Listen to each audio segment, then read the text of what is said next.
Good evening student. Chemical bonding के next lecture में आज अपन बॉन्ड एंगल के कुछ क्वेश्चंस डिस्कस करेंगे। तो अपन ने 3 लेक्चर देख लिए थे, इसमें बॉन्ड एंगल के डिफरेंट केस देखे थे कि हाइब्रिडाइजेशन के केस में बॉन्ड एंगल कैसे डिसाइड करेंगे और इलेक्ट्रोनेगेटिविटी के या फिर अपन साइज का फैक्टर वो अपन ने डिस्कस कर लिए थे। अब कुछ एग्जाम्पल डिस्कस करते हैं। जैसे NO2 पॉजिटिव है, NO2 नेगेटिव है, NO2 है और NO3 माइनस है। ये इम्पोर्टेंट एग्जाम्पल है नेट, जेई या फिर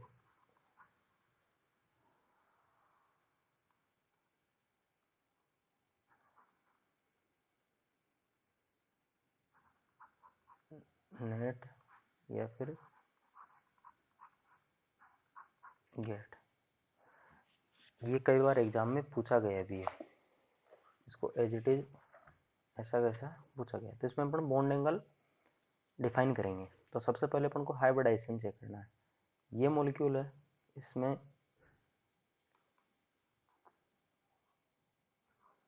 sp हाइब्रिडाइजेशन पाया जाता है इसमें, और sp हाइब्रिडाइजेशन पाया जाता है तो ये लीनियर शेप रखता है, ये लीनियर शेप रखता है। इस वाले केस में sp2 हाइब्रिडाइजेशन है। ये जो मॉलिक्यूल है इसमें भी sp2 हाइब्रिडाइजेशन है, और ये मॉलिक्यूल है इसमें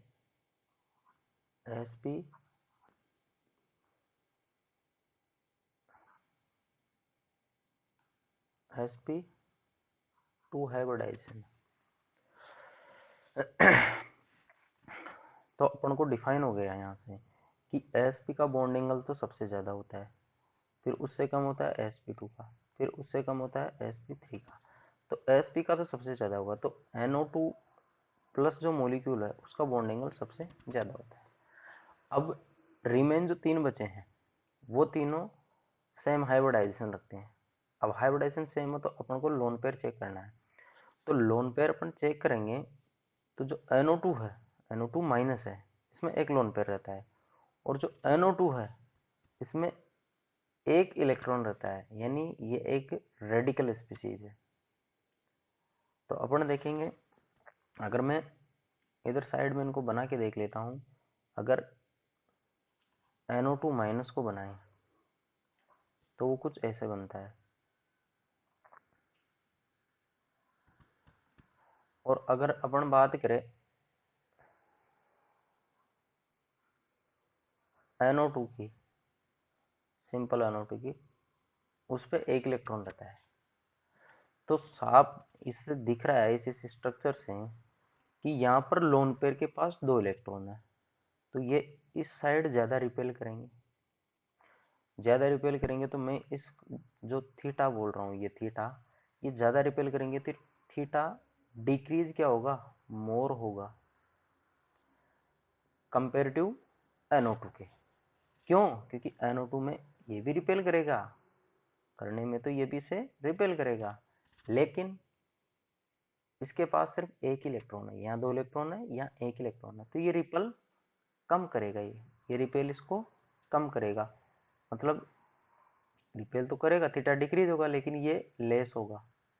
तो अगर अपन बात करें इस वाले केस में, तो इस वाले केस में तो थीटा किसका, ये जो NO2 है माइनस वाला, इसका थीटा क्या रहेगा, कम रहेगा, क्योंकि ज़्यादा डिक्रीज हुआ है।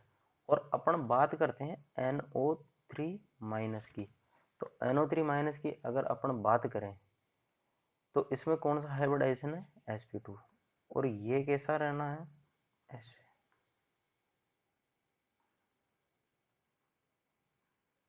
ये माइनस। तो इसमें जो ये बॉन्ड एंगल है, इसमें रेजोनेंस पाया जाता है, तो ये सारे बॉन्ड एंगल ये इक्वल रहते हैं, ये 120 है। क्यों? क्योंकि इसमें रेजोनेंस है, कभी पाई बॉन्ड यहाँ होगा, कभी पाई बॉन्ड यहाँ होगा, तो ये रेजोनेंस के थ्रू ये चलता रहता है। तो इसमें तो 120 होगा। तो अगर अपन बात करें बॉन्ड एंगल की, तो अब कौन सा आना है, NO3 माइनस, उसके बाद NO2, सिंपल NO2, क्योंकि यहाँ पे एक इलेक्ट्रॉन से रिपल्सन हो रहा है जबकि यहाँ पे 2 इलेक्ट्रॉन से रिपल्सन हो रहा है, तो ये जो बॉन्ड है NO2 माइनस का, ये बॉन्ड है, ये थीटा वाला, ये ज़्यादा डिक्रीज होगा। क्यों? क्योंकि लोन पेयर से यहाँ पे रिपल्सन ज़्यादा मिल रहा है। तो उसके बाद अपन देखेंगे तो NO2 माइनस, तो ये इसका करेक्ट ऑर्डर आ जाएगा कि सबसे ज़्यादा तो NO2 पॉजिटिव का होगा, फिर NO3 माइनस का होगा, उसके बाद NO2 का, फिर सबसे कम जो बॉन्ड एंगल होगा वो होगा NO2 माइनस का। तो ये था नाइट्रोजन का केस।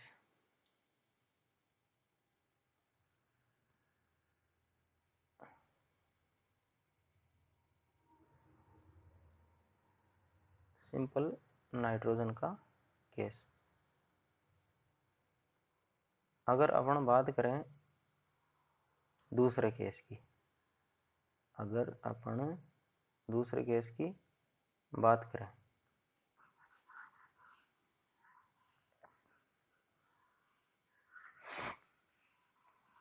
ये एक एग्जाम्पल था, इससे सारे कॉन्सेप्ट लगभग सारे इसमें कवर्ड थे और ये एग्जाम में कई बार पूछा गया है।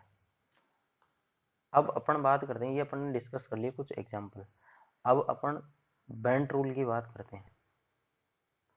बेंट रूल कि ये क्या बोलता है, तो बेंट रूल का स्टेटमेंट है कि जो मोर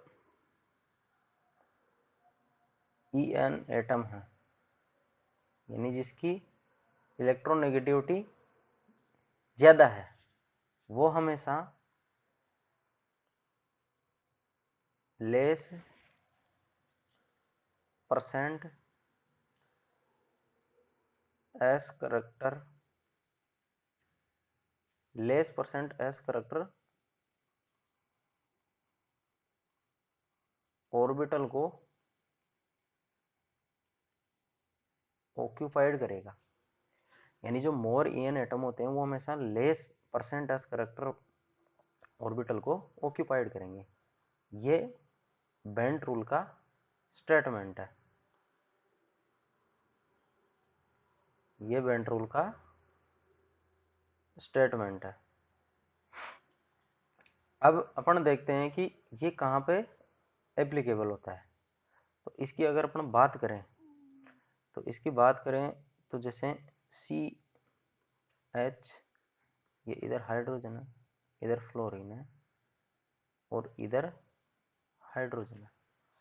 अगर मैं इस वाले बॉन्ड की बात करूँ, ये थीटा, और मैं इस वाले बॉन्ड की बात करूँ, ये θ1 है, ये θ2 है और ये θ3 है। अगर मैं इस बॉन्ड की बात करूं फ्लोरीन वाले की, तो ये जो फ्लोरीन जिस हाइब्रिड ऑर्बिटल में पड़ा है, यहाँ पर परसेंट एस करेक्टर वो क्या है, लेस है। अगर मैं इसकी बात करूं, फ्लोरीन एटम जिस ऑर्बिटल में पड़ा है उसका परसेंट एस करेक्टर लेस है। मीन्स यहाँ पर मैं दूसरे सेंस में अगर बात करूं तो यहाँ पे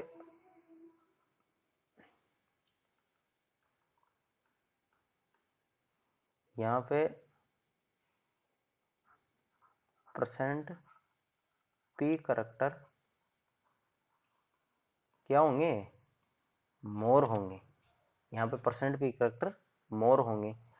तो जहाँ पे परसेंट एस करेक्टर लेस रहते हैं वो बॉन्ड एंगल डिक्रीज हो जाता है, वो बॉन्ड एंगल डिक्रीज हो जाता है। क्यों? क्योंकि वहाँ पे ऑर्बिटल है, उसमें परसेंट एस करेक्टर नहीं रहेंगे तो उसकी लोब छोटी होगी, और लोब छोटी होगी तो ऑब्वियस है कि उसका बॉन्ड एंगल डिक्रीज होना है, क्योंकि वहाँ रिपल्सन मिनिमाइज रहेगा।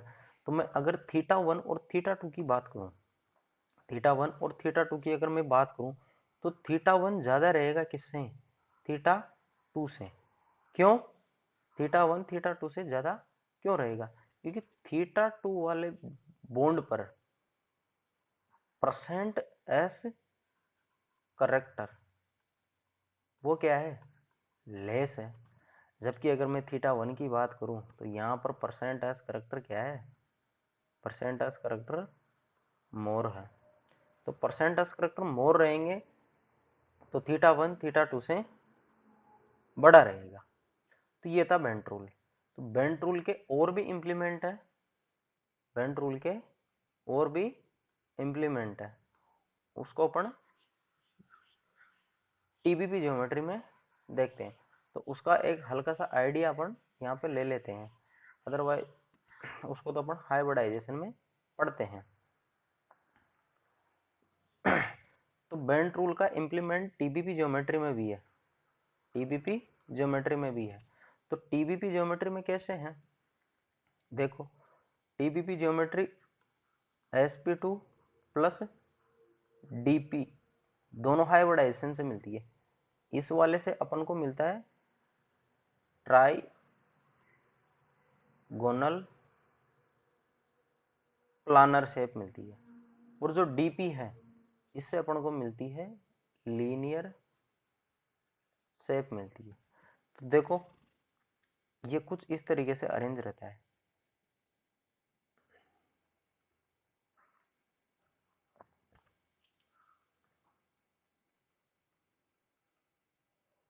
ये ट्राइगोनल तो ये बन गया, और ये डीपी हाइब्रिडाइजेशन से। तो यहाँ पे क्या है? परसेंट एस करेक्टर मोर है, और यहाँ पे क्या है? परसेंट एस करेक्टर लेस है। तो इसका इंप्लीमेंट यहाँ पे भी है।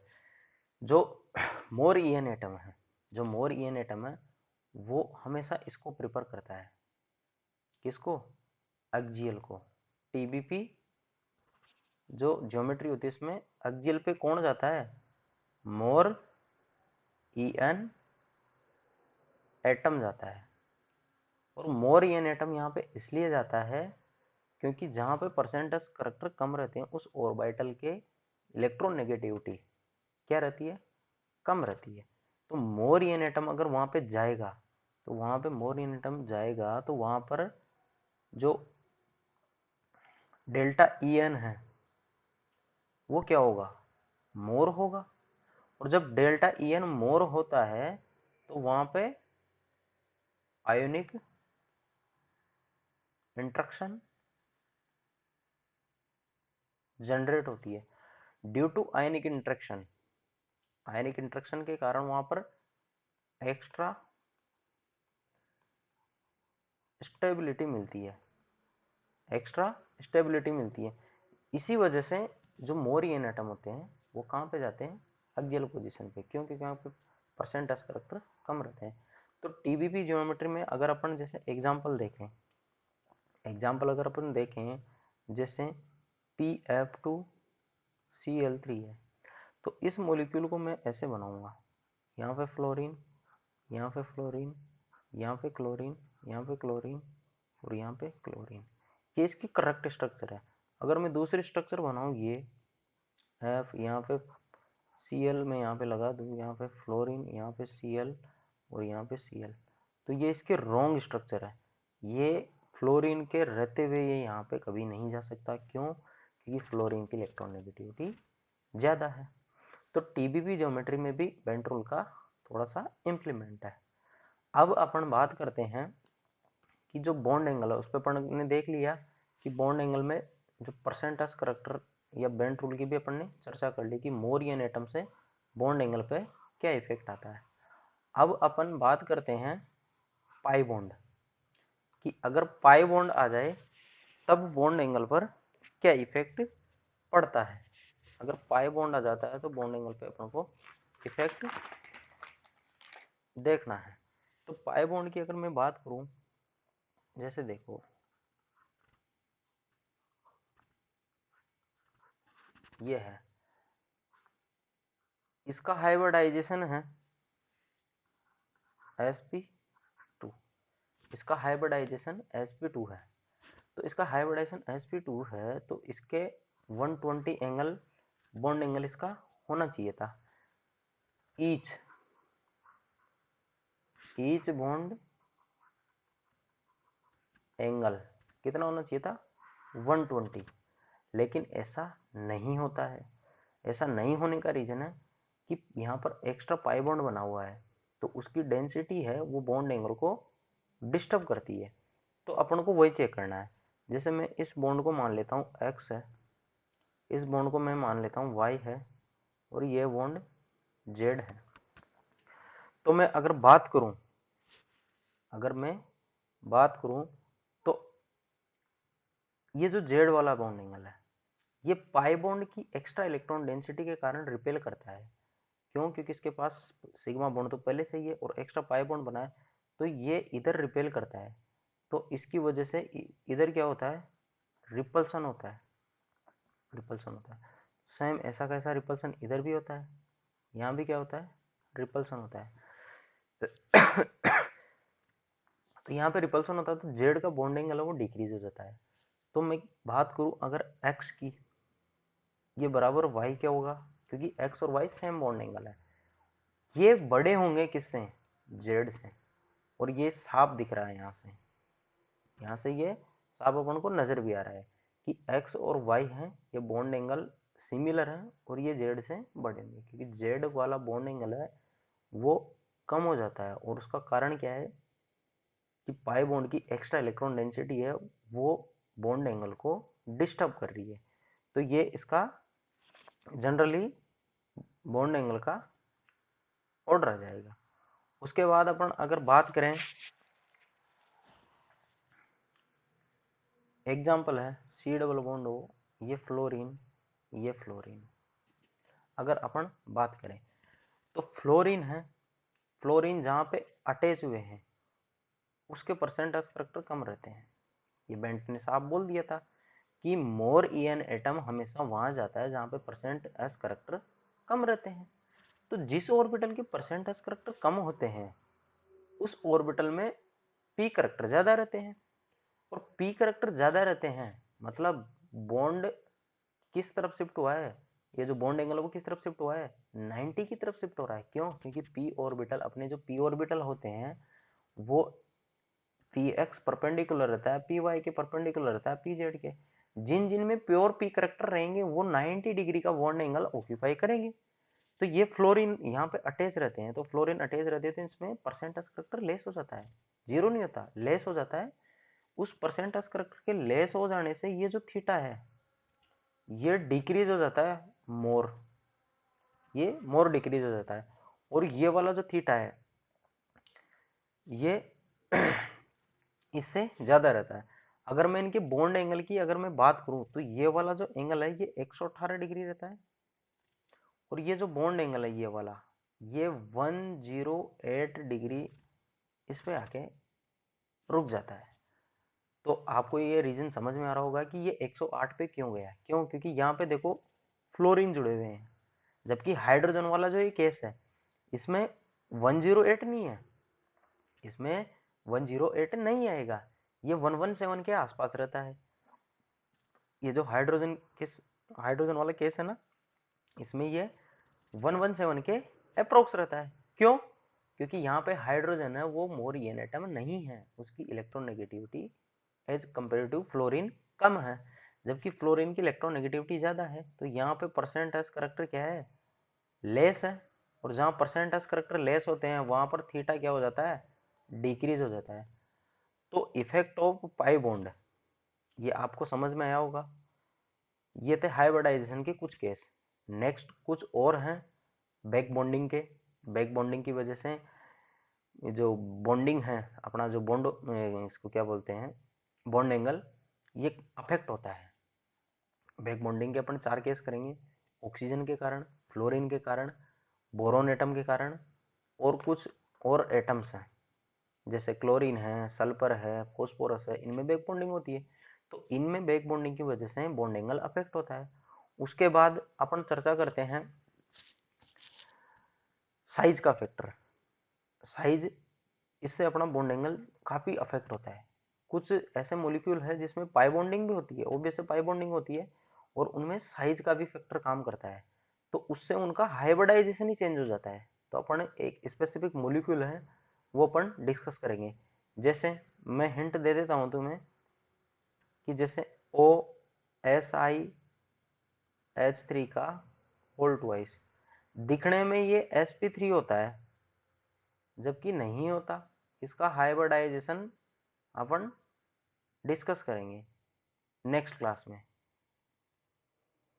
कि इसमें sp3 हाइब्रिडाइजेशन क्यों नहीं होता। और कुछ मॉलिक्यूल है OCl2 है, इसका बॉन्ड एंगल 109 इससे ज़्यादा आता है, तो ऐसा क्यों होता है वो भी अपन डिस्कस करेंगे। उसके बाद है PF3 मॉलिक्यूल है, इसका बॉन्ड एंगल है वो ज़्यादा आता है किससे, PH3 से, तो अपन ये भी डिस्कस करेंगे। इसमें भी बैक बॉन्डिंग का कॉन्सेप्ट है और इनमें साइज का फैक्टर है। तो आज के लिए इतना ही, बाकी जो कॉन्सेप्ट बचे हुए हैं वो अपन नेक्स्ट क्लास में करेंगे, इनको स्टेप बाय स्टेप। तब तक के लिए थैंक यू।